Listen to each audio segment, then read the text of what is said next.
అదరగొట్టే కారం రంగు రుచి ఆచి కారం పొడి. ఎన్నికల సీజన్ అంటే పొలిటికల్ పార్టీలకు ఫండ్స్ బాగానే ముడుతుంటాయి.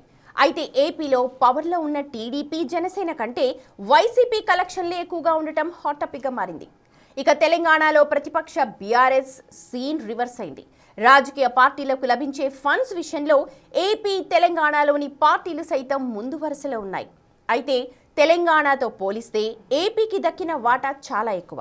కానీ ఇదే సమయంలో ఆంధ్రప్రదేశ్లో ఉన్న పొలిటికల్ పార్టీలకు దక్కిన విరాళాలు చూస్తే ఆసక్తికరమైన సంగతులు బయటపడ్డాయి.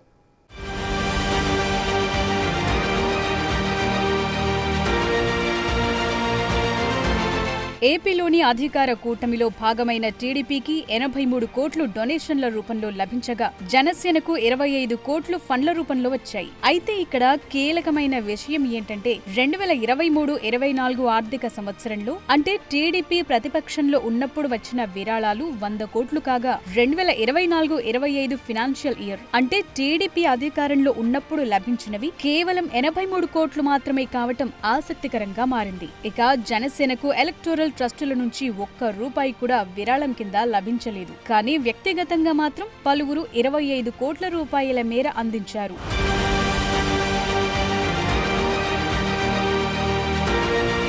ఏపీలోని పొలిటికల్ పార్టీలకు దక్కిన విరాళాల్లో అన్నింటికంటే ముఖ్యమైంది వైసీపీకి వచ్చిన డొనేషన్లు. అధికారంలో లేకపోయినా జగన్ నేతృత్వంలోని వైసీపీకి ఏకంగా 140 కోట్ల రూపాయలు పార్టీ ఫండ్ కింద విరాళంగా లభించాయి. ఇదే ఇప్పుడు హాట్ టాపిక్ గా మారింది. పవర్లో లేకపోయినా విరాళాల సేకరణలో ఏ స్థాయిలో పవర్ఫుల్ గా వైసీపీ మారిందో అన్న దానిపై ఏపీలో పెద్ద ఎత్తున చర్చ సైతం జరుగుతోంది.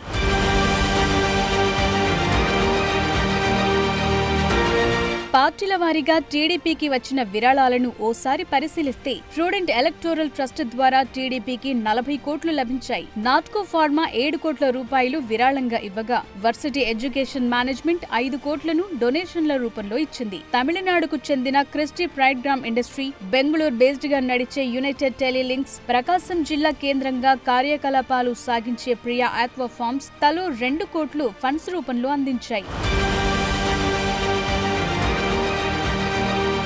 జనసేనకు మాత్రం ఎలక్టోరల్ ట్రస్టుల నుంచి ఒక్క రూపాయి కూడా విరాళం కింద లభించలేదు. కార్పొరేట్ల పరంగా చూస్తే నాట్కో ఫార్మా 1 కోటి రూపాయలు, ఆర్వీఎం కన్స్ట్రక్షన్స్ 3 కోట్లు, డీవీకే కన్స్ట్రక్షన్స్ 2 కోట్లు డొనేషన్ల రూపంలో అందించాయి. వ్యక్తుల పరంగా చూస్తే షాద్ నగర్ కు చెందిన రవికుమార్ ఆకుల జనసేన పార్టీకి 5 కోట్ల విరాళం అందించారు.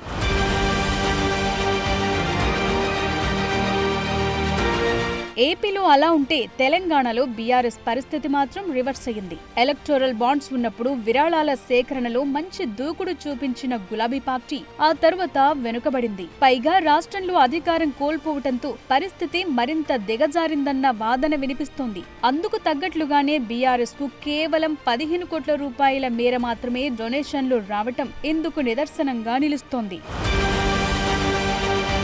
ఆంధ్రప్రదేశ్లో పార్టీలకు సంబంధించిన విరాళాల లెక్క తేలింది. 2024-25 ఆర్థిక సంవత్సరంలో తెలుగుదేశం పార్టీకి 83 కోట్ల విరాళాలందాయి. పార్టీ ప్రధాన కార్యదర్శి బక్కని నరసింహులు ఈ నివేదికను కేంద్ర ఎన్నికల సంఘానికి అందించారు. ప్రజా ప్రాతినిధ్య చట్టంలోని సెక్షన్ 29(c)(3) ప్రకారం రాజకీయ పార్టీలు 20,000కు మించిన విరాళాల వివరాలను తప్పనిసరిగా తెలియచేయాలి. ఈ నిబంధనల ప్రకారమే టీడీపీ తన ఆర్థిక నివేదికను సమర్పించింది. ఈ నివేదికను కేంద్ర ఎన్నికల సంఘం విడుదల చేసింది.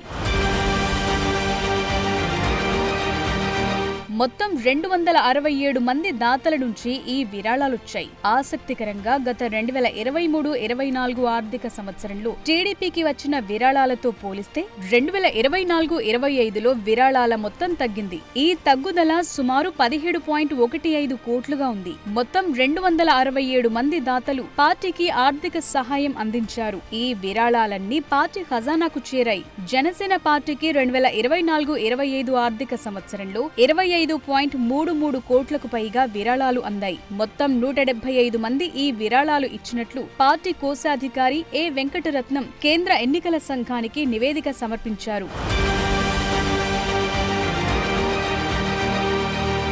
ఈ నివేదిక ప్రకారం జనసేన పార్టీకి వచ్చిన మొత్తం విరాళాల విలువ 25,33,16,513. వైసీపీకి మొత్తం 37 మంది దాతల నుంచి 140.03 కోట్ల విరాళాలొచ్చాయి. పలు కంపెనీల నుంచి ఈ విరాళాలొచ్చినట్లు తెలుస్తోంది.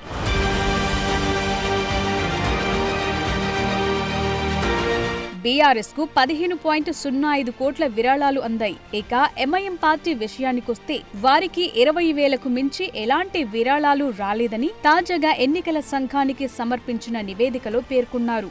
దేశవ్యాప్తంగా రాజకీయ పార్టీలు తమ ఆదాయ వివరాలను ఎన్నికల సంఘానికి తప్పనిసరిగా తెలియచేయాలి. 20,000కు పైబడిన విరాళాల వివరాలను వెల్లడించాల్సి ఉంటుంది. గతంలో సుప్రీంకోర్టు కూడా రాజకీయ పార్టీల విరాళాలకు సంబంధించి కీలక ఆదేశాలు జారీ చేసింది.